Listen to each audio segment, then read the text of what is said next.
دیروز زنگ زدم به ما بچه‌ها علی تصادف کرده یادگار خودتو برسون.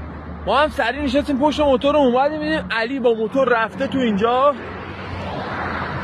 موتورش مونده اینجا، خود علی جنازش اینجا افتاده. جنازه ها خوابیده بود زمین، خون از سر و صورتش داشت میریخت، ما ریده بودیم. اورژانس گفت بهش دست نزنید. آقا آمبولانس همون ته آژیر کشون داشت میومد و من قفل کرده بودم چیکار کنم خدایا، حالا چه حرکتی بزنم؟ رفیقم جلوم داره تلف میشه.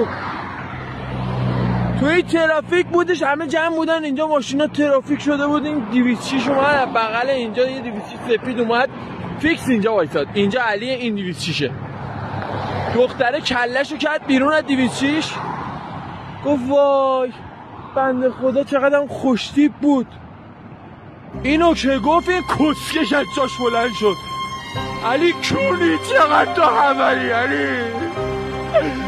علی لاشی خون از سر صورتت داره میاد. علی تو بیهوش بودی کونی. آخه لاشی دوتا از انگوشتاتو امروز قد کردن، چجوری رو پاد وایسادی تو علی خیلی حملی، علی خیلی حملی.